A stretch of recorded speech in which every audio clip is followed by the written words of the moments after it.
Hi children, a pleasant day to you all. Welcome back to our today's video session. In our previous video session, we have completed some subtopics. Those are nothing but development of resources and also sustainable development, Rio de Janeiro Earth Summit in 1992, Agenda 21, and resource planning in India. These many topics we have completed in our previous session.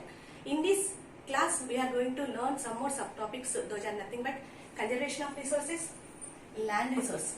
Under land resource, we are going to learn some more subtopics. Those are nothing but land utilization and land use pattern. These many topics we are going to cover in this video section. So first of all, we have to know more about conservation of resources. First, children, for a countries or regions, economic development depends upon availability of resources in that particular region. But in corresponding changes in the absence of technology, the development may lead to threat. So not only these children, but we have to observe that some regions which are having rich in resources, they are economically backward. Some regions, they are very poor in resources but economically developed. For example, you take in our India, some states like Jharkhand and Chhattisgarh, these are very rich in resources but economically backward because tribal people inhabited in these regions and lack of advanced technology making them to economically backward. Being economically backward. And here some other states like Maharashtra, if you take me, Mumbai is well developed, economically well developed region, but very poor in resources because industrial hub is there. Availability of industrialization and industrial hub, Mumbai become economically developed area. So here the history of colonization reveals the truth that maximum colonies were attracted by the foreign invaders because of their availability of resources. That the colonies are rich in resources. For example, you take India and Africa. India is also, once upon a time it was nowadays also, India is rich in minerals, rich in resources. This made foreign invaders to attract India and to establish their supremacy over India. The same way Africa also rich in mineral resources. That made that European countries to invade Africa and also establish their supremacy over that particular region. And here we have to understand that very clearly. Availability of resources is not enough to development of to develop a region itself, but it needs availability of advanced technology and also quality of resources and also historical experiences of that particular region. These many things needed to develop a country itself, a region or a country itself. So here we are coming to know about conservation of resources. Once you see children, it is completed. Just availability of resources is not enough to develop itself. It needs quality of human resource and also historical experiences and also advancement of technology. So colonization period, this is also we have completed. And coming to conservation of resources. So children, resources are important for the survival of human beings. That all of us pretty well know. And here we have to understand that irrational consumption and over-utilization of resources may lead to socio-economical and environmental problems. Really children, it leads to depletion of resources.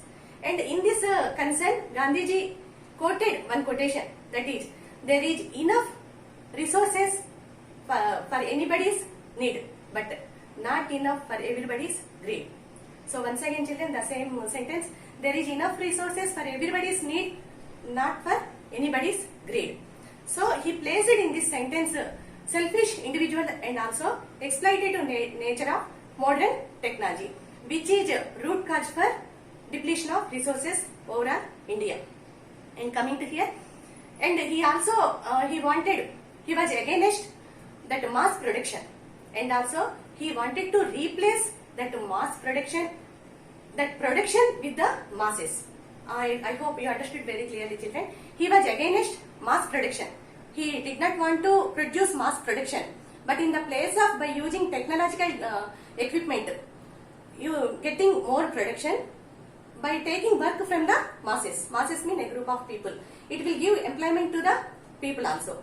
So in this concern, Gandhiji quoted this quotation, and I hope you understood this quotation also very clearly.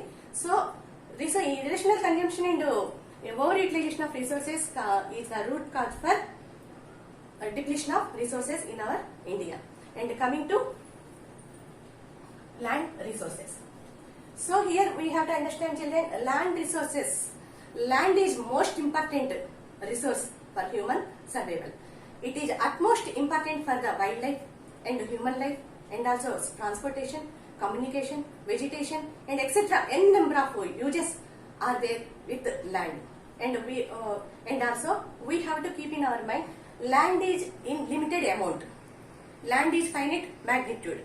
So with the availability of land, we have to use properly. That land we have to use properly. And coming to our India, if you take an example of our India, here you can see India is having physical features that are example of plains, plateaus, mountains. In what percent, at what percent India is having plains? Plains in India covered land. India's land covered with the plains, 43%. And that 43% is also using for agriculture and industry. Plains are covered in India, 43% land that is useful for agriculture and industry.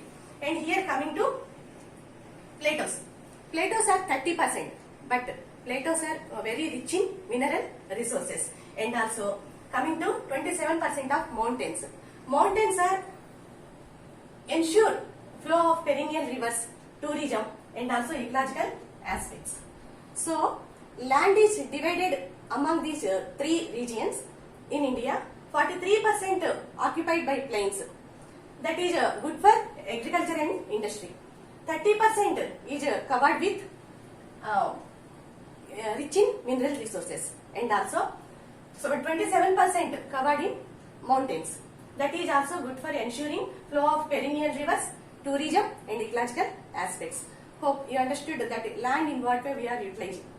Here coming to land utilization. In what way we are utilization using land. So land is using for these many following purposes. What are those many purposes we are using lands? Mean forests. Maximum we have to keep land for 33% under forests. How much? 33% for under forest to maintain ecological balance. But nowadays maximum forests are also cut and also converted that forest lands into agricultural lands. Okay, forests land is using for forests. And coming to land not available for cultivation. Not available for cultivation means now we are not at all growing crops in these lands. Under this land is not available for cultivation. Two are there. So two sub-examples are there. They are barren and wasteland. Barren and wastelands mean these are not supposed to grow crops.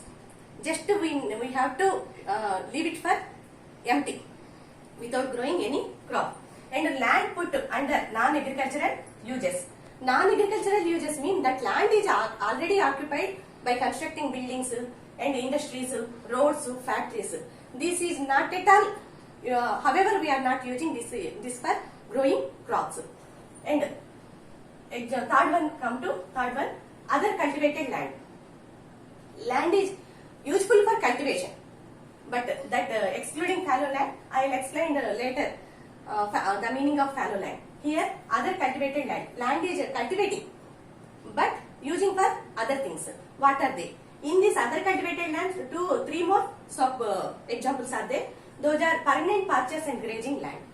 These land is totally we are using for growing fodder. That is useful for permanent pastures and grazing land. We never these lands never support to grow the other crops. And here coming to land under miscellaneous tree crops. You take an example. Miscellaneous tree crops is nothing but fruits, mangoes, etc. That and the other trees also there, rubber. These are all we are growing in this land. This land we are not using for cultivation.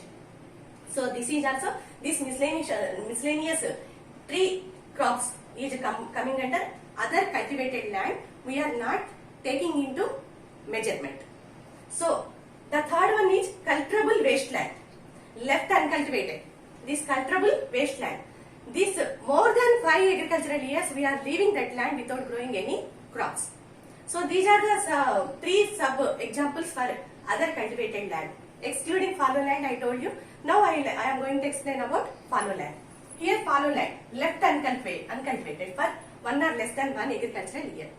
So once you have gone through shifting agriculture, once the farmer grows the crops, he is leaving that land to regain fertility for some more years. Like that, farmer leaves the lands one year or before 1 year without cultivating to regain that soil to regain fertility. He is leaving that land. It is practicing from ancient times in overall the world. So that is called as fallow land, left uncultivation for 1 or less than 1 agricultural year. This is called fallow land. And also in this fallow land, some more subtopics are there, that is other than current fallow land. Current fallow land means 1 to 5 years it is left for uncultivated. No crops will be grown 1 to 5 agricultural years. That is called as current fallow land. And coming to net sown area. What is net sown area? For example, if you take a 2 hectares of piece of land, farmer grows once in a year 1 crop. That is called as net sown area. And it is a part of grass cropped area. This net sown area is a part of grass cropped area. What is grass cropped area? In the same 2 hectares of piece of land, the farmer grows once in a year 2 or 3 more crops. 1 to 3 crops he grows. That is known as grass cropped area. And this farmer grows once in a year 1 crop. That is called net sown area. This also comes under grass cropped area. Hope you understood very clearly, children. These many 5 areas whichever comes under land utilization. The purposes of land utilization. And in this next session we will learn some more subtopics. Until then, but do the assignment whatever I have given, children, very perfectly. And very good, children, you are giving good answers for the given questions, and keep it up, follow the same. Thank you.